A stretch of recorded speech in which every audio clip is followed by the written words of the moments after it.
Bueno, buenos días. Vamos a iniciar con nuestra clase de hermenéutica jurídica. Hoy vamos a hablar de un tema, la verdad, muy chévere, que para mí es de esos temas que uno dice son agradables, muy, muy agradables dentro de la materia y que estoy seguro que muchos de ustedes lo van a disfrutar porque son las corrientes hermenéuticas del siglo XX. Cuando hablamos de las corrientes hermenéuticas del siglo XX, estamos hablando del realismo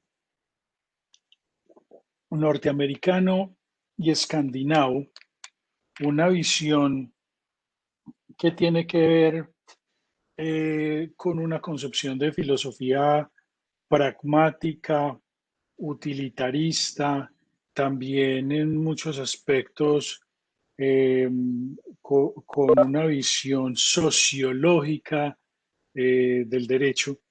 Y me parece a mí que entendiendo, como ya lo vimos en la sentencia Marbury versus Madison, el por qué se construyó esa forma de ordenamiento jurídico en Inglaterra y cómo ese ordenamiento jurídico inglés terminó generando también unas consecuencias en, espérame un momentico, en Estados Unidos, pues eso también tiene unas profundas implicaciones desde el punto de vista sociológico, desde la concepción de justicia, desde la forma de visión del derecho, de las relaciones interpersonales. No se nos puede olvidar que el derecho es un producto cultural, es una expresión de la cultura de los pueblos y obviamente si es un producto cultural, pues se verá reflejado esa interacción social y esa visión que se tiene de la sociedad en el ordenamiento jurídico. Ese realismo jurídico tiene como origen, a pesar de que puede parecer en un momento contradictorio, esos movimientos socialistas que se dieron en el siglo XIX. ¿Recuerdan ustedes cuáles son esos movimientos socialistas? No sé si alguien lo recuerda. Bueno, Pues les cuento. en Sí, sí, todo esto de los movimientos de los derechos obreros que hubo en el siglo XIX, todo esto, pues en sí yo a nombre así específico no recuerdo porque yo pues no me he puesto a mirar mucho eso, pero parece ser que es como si hubieran sido decir en sí como movimientos pequeños, no así algo tan grande como lo que fue la revolución bolchevique, por ejemplo, a finales de la Segunda Guerra Mundial, pero sí, estos movimientos empezaron a reclamar pues lo que fue la seguridad social. De ujú, eso, cuando yo vi Introducción al Derecho con Juan Felipe Díez, él nos hablaba de pues como esto que desembocó en lo que llamamos hoy liberalismo corregido. exacto, muy bien. Es lo que se llama el welfare state o estado de bienestar. Y ese estado de bienestar que también lo plantea la sentencia T-406 del 92 se empezó a formar a finales del siglo XIX en Francia y Alemania, como lo dice bien David, por esa reivindicación de derechos que tenían que ver en un principio con el tema de la seguridad social y que luego se fueron ampliando. Desde esa perspectiva surgieron dos escuelas que fueron la jurisprudencia de intereses y el movimiento de derecho libre, y esos movimientos lograron influir también en las relaciones económicas y consiguieron fueran, eh, que fueran discutidas nuevamente las instituciones jurídicas. Para que ustedes lo sepan, eso que pasó aquí en Colombia por allá en 1929 con la masacre de las bananeras, esa situación o esa discusión frente a los derechos con los temas de la seguridad social ya se había dado en Alemania en el Segundo Reich con Otto von Bismarck y se había planteado la necesidad de que se modificaran las instituciones sociales precisamente por el peligro que se había empezado a observar de que el derecho no respondía a las expectativas que tenían los pueblos o que tenía la sociedad. porque ese liberalismo, como bien lo planteaba David, era necesario que se corrigiera, ya que se habían quedado con la teoría de Adam Smith de la riqueza de las naciones, pero no lo complementaron con la teoría de los sentimientos morales. Que para uno entender el liberalismo desde su visión también humanista, si se quiere, hay que tener una percepción también de que es necesario la redistribución de la riqueza, unos básicos, unos mínimos, tanto cuantitativos como cualitativos, como lo plantea el Estado Social de Derecho. Que ustedes van a encontrar, por ejemplo, que ese estado de bienestar se llama en Europa y en otros países se llama Estado Social de Derecho, como se llama en Colombia.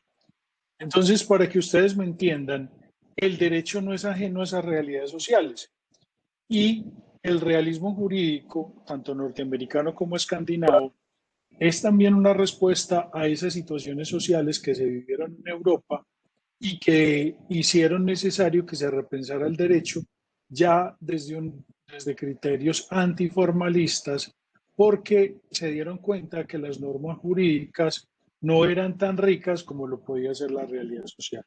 Por eso el nombre del realismo jurídico. Este movimiento predicaba que debe prevalecer lo material y experimental sobre lo abstracto.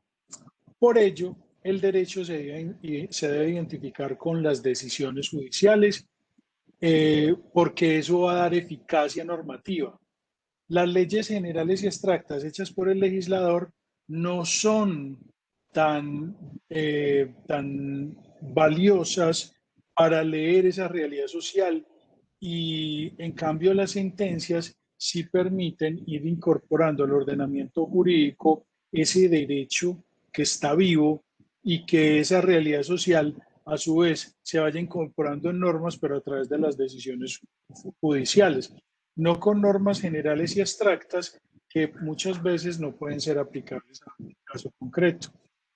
Eso fue posible debido a que se dio en Estados Unidos, sobre todo pues, realmente en Norteamérica, lo que se llamó la jurisprudencia sociológica y la filosofía pragmática. ¿Qué es la jurisprudencia sociológica, muchachos? Piensen ustedes el derecho desligado de lo que son los hechos sociales. Realmente el derecho se nutre a partir de la vida humana, y esa jurisprudencia sociológica le dio herramientas entonces para que posteriormente un juez, ahorita les digo, era el juez Oliver Wendell Holmes, eh, creara una teoría a partir de la estructura del common law. Y también otro elemento importante fue la filosofía pragmática. ¿Qué es eso de la filosofía pragmática, muchachos? Es la concepción, como se dice, práctica de la existencia del hombre. Resolver a partir del derecho y de las instituciones sociales los problemas sociales, pero de una forma práctica. En este texto de teoría de la justicia, lo están viendo, Rawls, es teoría de la justicia de Rawls. Hay una visión de lo que es el utilitarismo. El utilitarismo tiene relación con esa filosofía pragmática y se los quiero leer. Rawls es un pensador liberal de esos maravillosos. Te los invito a que lo lean. Este es el texto de Teoría de la Justicia de John Rawls. Y me permito entonces leerles algo. Profe, ¿me escucha? Sí, sí, sí. Ah, qué profe, listo, perfecto, gracias. Me acaba de ¿Cómo llegar el estás? internet. Bien, profe, qué pena con ustedes los retrasos. No, bienvenido, bienvenido Juan. Me alegra mucho que llegues. Ay, Ahorita sí. termino esta cita te empapo un poquito de lo que estamos hablando. Gracias, profe, muy amable. Con gusto. Lo primero que debemos observar es que realmente existe una manera de pensar acerca de la sociedad que hace fácil suponer que la concepción de justicia más racional es la utilitaria. Para comprobarlo, consideremos que cada hombre al favorecer sus propios intereses, es ciertamente libre de equilibrar sus propias pérdidas con sus propias ganancias. Podemos así imponernos un sacrificio momentáneo con objeto de obtener después una ventaja mayor. Una persona actúa de manera correcta, al menos cuando otros no resultan afectados, cuando trata de obtener el mayor beneficio posible y de promover sus fines racionales. Ahora bien, ¿por qué la sociedad no habría de actuar conforme al mismo principio aplicado al grupo? Considerando, por tanto, que aquello que es racional para un hombre lo es también para una asociación de hombres. Así como el bienestar de una persona se forma a partir de las diferentes satisfacciones que siente en distintos momentos durante el curso de su vida, así, casi del mismo modo, el bienestar de la sociedad ha de construirse a partir de la satisfacción de los sistemas de deseos de los muchos individuos que pertenecen a ella, puesto que el principio para un individuo es promover tanto como sea posible su propio bienestar, esto es, su propio sistema de deseos. El principio para la sociedad es promover tanto como sea posible el bienestar del grupo, esto es, realizar en la mayor medida el sistema general de deseos al que se llega a partir de los deseos de sus miembros.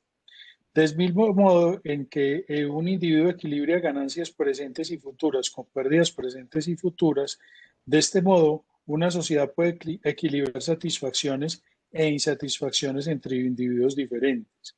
Y así, mediante estas reflexiones, se alcanza de modo natural el principio de utilidad. Una sociedad está correctamente ordenada cuando sus instituciones maximizan el equilibrio neto de satisfacción. El principio de elección para una asociación de hombres es interpretado como una extensión del principio de elección de un solo hombre. Bueno, dejemos ahí. Les contextualizo cuál es la situación. Una de las ideas más importantes que tiene el derecho es el concepto de justicia. Y ese concepto de justicia, desde ese modelo utilitarista de concepción liberal, va a plantear que el hombre, en la medida en que está buscando su bienestar, genera unos pesos y unos contrapesos frente a lo que debe o no debe hacer sin afectar a otros, y en la medida en que, como decía Jeremías Bentham, que el hombre da lo mejor de sí a la sociedad a partir del egoísmo. ¿Por qué? Porque, y también es una cosa muy extraña, porque si ustedes leen a Kant, Kant inclusive en el egoísmo ve ventajas. Kant era un pensador maravilloso. Pero entonces, el tema era tan optimista que en el egoísmo veía cosas valiosas. Entonces, el tema es, perdón, hay alguien con el micrófono abierto. Yo, profe, qué pena, ya yo la... Bueno, entonces, desde esa visión utilitarista, lo que les quiero explicar es que hay una concepción práctica. Si el individuo está dando lo mejor de sí a la sociedad sin afectar a otros, pues lo mismo entonces debe hacer la sociedad, debe buscar la maximización de esos bienes, debe buscar la maximización de esa realización social a partir de la realización de los individuos. Inclusive, ustedes lo pueden desarrollar inclusive a partir de la concepción aristotélica y de Nietzsche, donde se parte también de una especie de hedonismo, de pasar de lo ético a lo dianoético. Si quieren, busquen qué es las virtudes dianoéticas, pero aquí con una concepción también de forma práctica, inclusive la concepción de justicia de la escuela del realismo escandinavo está para mí mejor elaborada, inclusive que el realismo norteamericano. Pero lo que quiero que entiendan es que es una visión utilitarista, es una concepción pragmática de justicia, es una concepción de la materialización de la felicidad en el Estado. Recuerden ustedes ese concepto del American Dream, del sueño americano, que tiene mucha relación con el concepto de justicia social que fue elaborado también a partir de esas teorías y que son plasmadas también en esa filosofía del Estado norteamericano. que esa filosofía del Estado norteamericano, de ese American Dream, de ese sueño americano, también tiene una fuerte estructura aristotélica. Miremos ahora los jueces en ese realismo jurídico norteamericano. Recuerden ustedes que estamos viendo en estos momentos el realismo jurídico norteamericano y luego veremos el realismo jurídico escandinavo. Los jueces a la hora de decidir, ellos parten de que se parte principalmente de los estímulos recibidos por los hechos subyacentes del caso. Y de acuerdo con esos hechos subyacentes, lo que los jueces consideran justos. No parten entonces, o mejor dicho, no es únicamente a partir de normas, sino a partir del concepto de justicia utilitarista. Si la norma no me permite a mí llevar justicia al caso concreto, pues entonces yo tengo que dejar de lado la norma y será será el fallo, la decisión judicial, la nueva norma que opere en esa situación jurídica. Por eso es que cuando ustedes van a mirar el ordenamiento jurídico norteamericano, más que normas se encuentran precedentes y los precedentes tienen nombres, los apellidos Marbury versus Madison, y hay casos famosos y los casos famosos están dados por los apellidos. Y será esa forma, puede haber inclusive una norma, pero esa norma fue modificada por otra norma que es a su vez la decisión judicial. No es que haya una negación de los conceptos o de las normas jurídicas. Lo que sucede es que se le da prioridad a las decisiones judiciales sobre esos conceptos o sobre esas normas jurídicas. ¿Por qué? Porque ese concepto, porque esa norma jurídica fue revisada a la luz de un caso concreto. La abstracción de la norma se ve contrastada con la capacidad de concreción que tiene la decisión judicial, que inclusive, muchachos, para que ustedes sepan, es una de las dificultades que tiene nuestro ordenamiento jurídico, porque muchas veces los conceptos son muy amplios y tienen una aplicación en un contexto diferente, como pasa con las situaciones fácticas. Si usted le da aplicación a un concepto de principio de no abuso del derecho en materia penal, en determinado tipo penal, será diferente a si le da aplicación en el derecho civil a determinada situación. Y entonces ese es el tema que resolvieron a partir del realismo jurídico norteamericano, porque el concepto está aplicado a una situación fáctica en concreto. Ellos tienen esa ventaja. El promotor, el creador de ese realismo jurídico norteamericano se llama el juez Oliver Wendell Holmes. Él hizo una obra muy famosa que se llama el Common Law. Y en esa obra hay un rechazo a lo abstracto, a lo ideal, a lo metafísico, y se busca una adhesión al objetivo, a lo real, a esa realidad jurídica que es tramitada por el juez en sus decisiones judiciales. Se crea lo que se llama el pensamiento realista del juez norteamericano. Hay un escepticismo hacia las reglas generales como medio para alcanzar decisiones particulares. Hay una valoración de la función de los factores extrajurídicos en el derecho, es decir, un momentico, por favor, que me está entrando una llamada.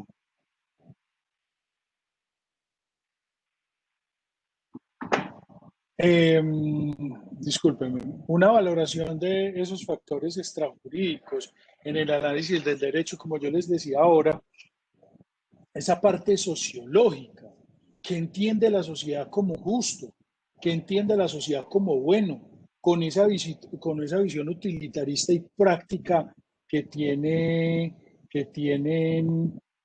los norteamericanos, y usted lo ve en absolutamente todo. El norteamericano es práctico, el no se enreda, es una cultura muy diferente a la de nosotros. Si hay alguien que necesita que se le cambie algo, ellos no son de, vea, lléneme este papel, tal cosa, no, mire, aquí está, le salió malo, no se preocupe, mire, ahí tiene uno nuevo, entrégueme eso. Ya, chao, hasta luego. O sea, es una visión práctica y obviamente eso se va a ver reflejado también en el sistema o en la concepción del derecho. Eh, Hay un relativismo sobre la certeza del derecho. Entonces eso significa que no hay esa concepción de que el derecho no tiene lagunas, de esa concepción exegética o de esa jurisprudencia de conceptos. No, aquí es, sí pueden haber lagunas, pero ahí está el juez para que las resuelva. ¿Y por qué? Porque es que el juez lo que está haciendo es mirar esos factores reales que son la vida jurídica y obra en consecuencia. Entonces ahí es donde se supera ese vacío. Ahora, no es el concepto de verdad, es el concepto de certeza. Plantea el juez Oliver Wendell Holmes, la vida real del derecho no ha consistido en la lógica, sino que ha sido la experiencia. Ahí está resumido la concepción de lo que es ese realismo jurídico norteamericano, que me parece muy valiosa, muy bella, porque es que el derecho es vida, el derecho es vida, el derecho se nutre de la vida. Y hay veces la norma no alcanza, por más que quiera, a formular o tener todos los elementos. Es que es imposible, muchachos. Piensen en lo rápido que se mueve el mundo. Piensen en las situaciones, por ejemplo, que estamos viviendo. Y es imposible que eso se esté encapsulando en una norma. En cambio, el juez sí tiene la posibilidad de estar viendo cómo se está desenvolviendo esa realidad social e ir tomando decisiones. Y afortunadamente también ha sido la concepción que, que, que se ha venido generando. Pero ustedes, ahorita vamos a ver una conferencia, por eso es que hoy la clase va a ser un poquito más larga, de, de un personaje maravilloso, Liborio Hierro, que hizo su tesis doctoral sobre jurisprudencia norteamericana y escandinava. Y van a ver ustedes que también advierte un peligro y es ese poder del juez en la toma de las decisiones. Vamos a verlo, yo creo que se lo van a disfrutar. Sigamos ahora con el realismo escandinavo. Bueno, este realismo escandinavo tiene un acercamiento más especulativo hacia los problemas jurídicos. Le presta más atención a las particularidades de las decisiones judiciales. Recuerden que en el norteamericano, por esa visión sociológica, ellos sí se metieron otros problemas, ellos sí analizaban esa parte metodológica en el derecho, sí hacen preguntas más profundas. El realismo escandinavo no lo hace, o no lo hace de la misma forma que lo hace el realismo jurídico norteamericano.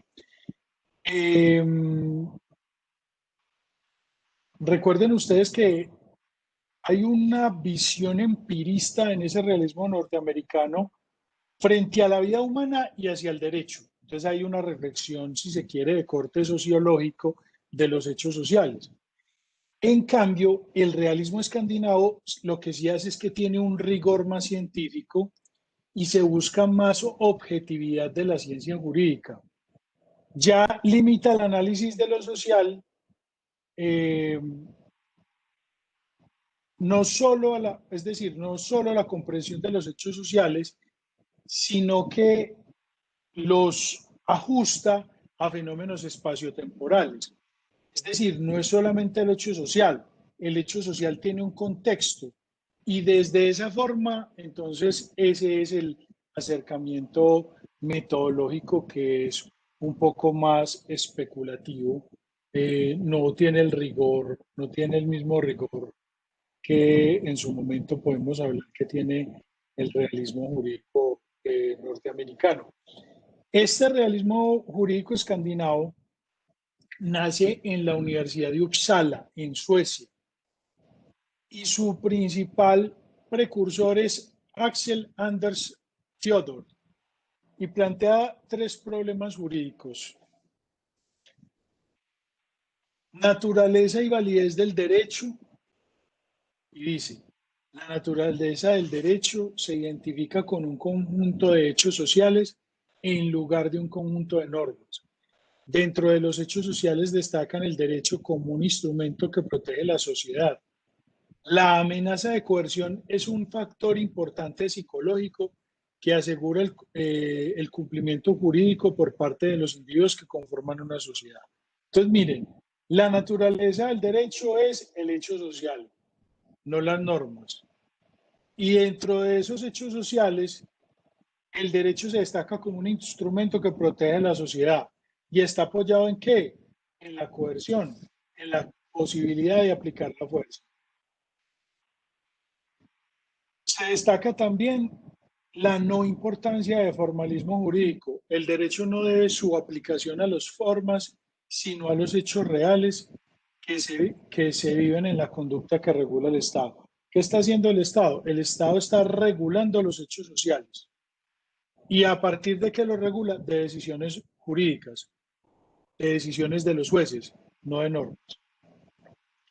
Esta parte también es muy importante y es la noción de justicia.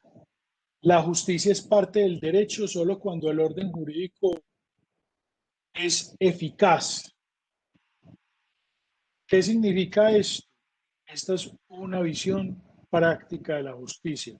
Mire, a mí me interesa realmente el concepto de justicia porque eso está generando un orden social eficaz. En la medida en que hay un orden social eficaz, hay justicia.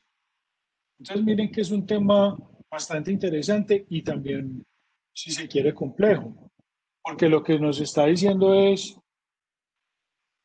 a mí más que la justicia en el caso concreto, me interesa es cómo la justicia está teniendo impacto en el orden jurídico, está teniendo impacto en la sociedad, está teniendo impacto en el orden social. Es un tema profundo e interesante de la visión de justicia.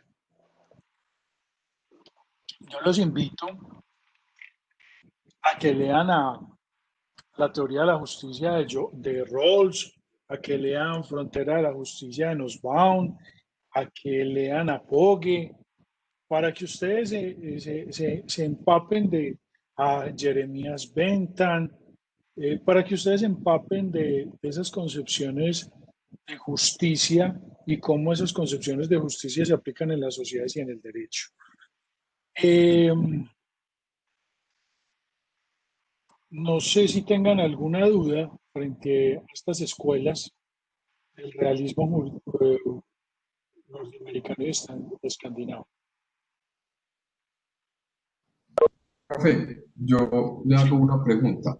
Lo que pasa sí, es Juan. que a mí siempre me ha llamado mucho la atención como las situaciones y los diferentes ordenamientos que originan, digamos, algo de inseguridad jurídica. Uh-huh. Al tener el realismo escandinavo un acercamiento menos práctico que el realismo norteamericano, eso no genera algo de, pues al ser más especulativo, no genera algo, podríamos concluir que es más, que genera más inseguridad jurídica, o no es correcta mi apreciación. Es que también hay un tema, Juan, y es que el derecho no se puede desprender de otros fenómenos previos. ¿A qué hoy? Piensen ustedes en una sociedad que tenga estructurado un sistema normativo o un sistema de decisiones judiciales perfecto, que es una utopía, pero donde las personas se comportan de forma egoísta sin la concepción de justicia, sino que buscan estar transgrediendo la norma. No habría ningún sistema jurídico que pudiese doblegar o que pudiese ser un parangón para esas situaciones sociales. Yo lo que considero es que como el derecho es una realidad cultural, los escandinavos parten de otros presupuestos y por eso es que funciona muy bien el derecho. Y es que también hay un fenómeno previo a esas situaciones sociales, a esas concepciones de justicia de forma práctica, y es que se dedican a formar buenos ciudadanos. Entonces, cuando usted se dedica en ese modelo escandinavo a trabajar en la cultura ciudadana, a formar buenos ciudadanos, el derecho como consecuencia también será el de una sociedad justa. Es una concepción de forma platónica que como es el ciudadano es la sociedad. Si el ciudadano es justo, el Estado será justo. Para que tú lo pienses, Juan. Y además hay algo. Tanto el sistema continental europeo como el realismo jurídico dejan vacíos. Dejan vacíos porque en el realismo, pues al no haber una norma que acoja todas las situaciones jurídicas, sino que las decisiones judiciales son frente a hechos concretos, pasarán nuevas situaciones jurídicas que serán susceptibles de ser conocidas por los jueces. Y lo mismo pasa con las normas. En el modelo continental europeo, la norma es impersonal y abstracta y se supone que eso es lo que facilita la aplicación del derecho. Pero realmente, por la norma ser impersonal y abstracta, también genera dificultades en los casos concretos. Entonces yo digo que más que un problema de tipo jurídico por las falencias que se pueden generar, la construcción es de qué estamos haciendo como sociedad para que el derecho sea reflejo de esa sociedad. Por ejemplo, en el libro de Teoría de la Justicia de Rawls plantea como previo a la justicia el instrumento de cooperación. Rawls plantea que previo, para que haya una sociedad justa, tiene que haber una sociedad que coopere. Yo pensaría que lo mismo pasa en el derecho. Para que tengamos un buen ordenamiento jurídico, más que una muy buena estructura normativa, necesitamos que haya buenos ciudadanos. Y de esa forma se pueden superar esos vacíos. No sé vos qué opinas, Juan. Pero sí, O si, realmente no sabría cómo opinar en este tema porque no soy como muy tucho, pero sí, doctor, no sé, o sea, yo patino mucho ahí, porque es que objetivizar la justicia, como usted dice, o sea, lo que yo le entiendo es, cuando hay o sea, cuando detrás de un ordenamiento jurídico hay una construcción ciudadana, entonces vamos a esperar que sopesando esos dos factores, el factor de cultura ciudadana y el factor ordenamiento jurídico, logran una sociedad más justa, eso es lo que yo entiendo, ¿cierto? Pero sí, entonces, en, el hecho de que no haya formación ciudadana abiertamente, pues, ¿cierto? O sea, porque entonces podemos hacer que la justicia, o sea, se nos va a hacer más difícil llegar a un ordenamiento justo. Entonces, si nos vamos entonces, cuando no hay un ordenamiento justo, lo que pasa es que, doctor, vea, hay un tema que a mí me tiene pensando. Yo empecé a leer uno de los libros que usted nos recomendó, ¿cierto? Y ahí hay exactamente las sentencias del buen juez McNaught, ¿cierto? perfecto, Entonces, sí. ahí hay una frase que me tiene pensando porque decía, apenas estoy empezando, cuando alguien tiene hambre, la culpa es de la sociedad. O sea, no hay razón a que un ser humano tenga hambre, pero por las dinámicas sociales, pues, y uno se pone a ver como la historia de la humanidad, realmente hay como yo lo que leo sin querer entrar pues a criticar el libro, a criticar las decisiones de ese juez, que realmente sí, eran muy particulares, eran muy valiosas en el sentido de lo humano, pero en el sentido práctico encontró muchos detractores. Realmente eso, profe, no serviría a que haya cierta disculpa frente al que transgrede la norma. Entonces uno se pone a ver el concepto colombiano, entonces hay una discusión muy fuerte, o una pelea muy fuerte entre que todos los días sale el noticiero y todo, que este muchacho lo pueden robando un celular, pero que pues lo suelta. Entonces hay una parte de la sociedad que dice, eso es el colmo, ¿cómo lo van a soltar? Pero entonces uno empieza a leer pensamientos como la de Luis Magnao dice, pues que el muchacho tenía hambre, entonces uno ya empieza como a patinar ahí frente al concepto de justicia, entonces ¿qué es más justo? Entonces el muchacho casi que por no tener una cultura ciudadana por detrás de con una formación adecuada, entonces casi que se le está dando permiso a que cometa el hecho. Entonces me enredo mucho ahí, pero realmente es un enredo que tengo mental el más miedoso. Ah, no, muy chévere, muy chévere, muy chévere que te hagas esas preguntas, porque es que el mero hecho de que te hagas la pregunta genera en vos la posibilidad de alcanzar nuevos niveles intelectuales y de conciencia. Eh, lo que primero te diría, no se puede equiparar una persona que se roba un pan a la que se roba un celular. Son dos cosas diferentes. Yo pensaría que, yo pensaría que el que se roba un pan realmente pues es porque tiene hambre, como es la sentencia del buen Wes Magnau.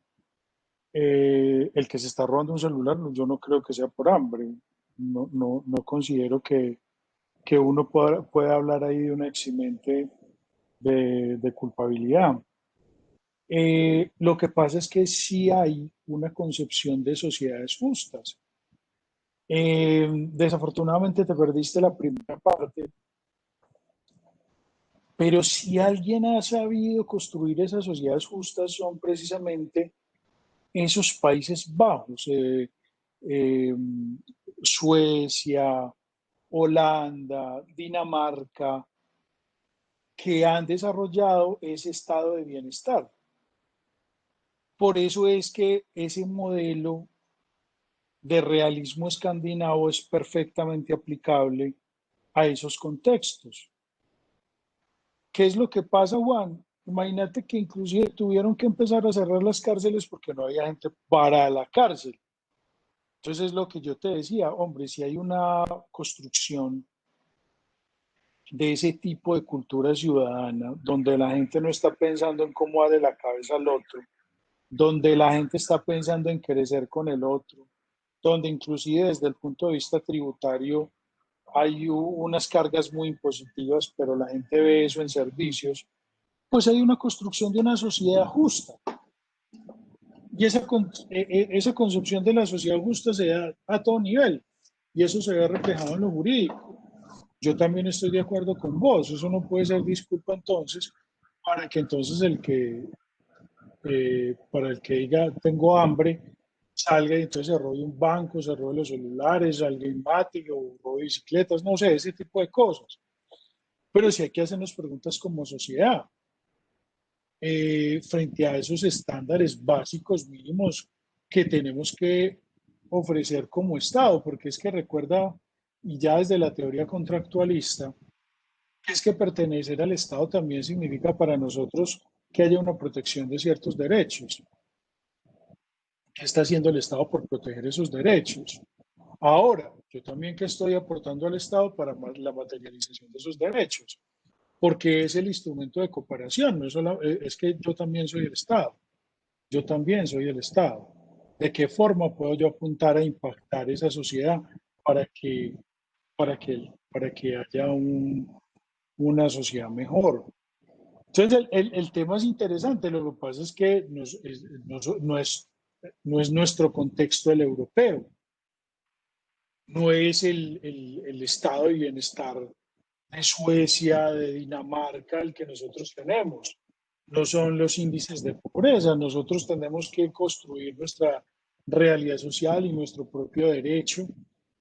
Eh, pero sí también no se nos puede olvidar que el derecho es para seres humanos y es un reflejo de lo que es la sociedad. Por eso nuestro derecho imperfecto, con muchas falencias, mediado también por temas ideológicos muy fuertes. Pero ahí estamos, ahí vamos en la construcción. Y hay que ser medianamente optimistas. Uno tiene que, pues no a la, no a la medida de Kant, que ya llega a otro extremo, pero sí hay que ser optimistas, hemos avanzado en muchas cosas y ese Estado social de derecho ahí se va materializando, necesita de mejores seres humanos, necesita de una práctica social diferente, necesita de un mayor nivel de conciencia, necesita de un mayor compromiso de la sociedad, pero ahí vamos, pero ahí vamos. Yo creo que hemos avanzado en cosas. No podemos tampoco tener esa visión existencialista de que esto es el acabose, no, tampoco. Pero muy chévere que te hagas esas preguntas, muy chévere que hayas empezado a leer las sentencias del buen juez Magnao. Y esa que empezaste a leer del tema de la situación de la señora con el pan, la puedes contrastar con otra sentencia que también te va a gustar, y es de un señor que iba y robaba para que lo metieran a la cárcel. Y como el señor iba y robaba para que lo metieran a la cárcel, porque la cárcel estaba mejor que en la calle, el tema es muy interesante porque el juez ya no lo manda para la cárcel. Entonces, mira que hay una construcción bien interesante frente al tema de la sanción. Nosotros tenemos que repensar nuestra sociedad también a partir de esas sanciones. Muchachos, vea, les voy a contar algo. Bueno, vamos a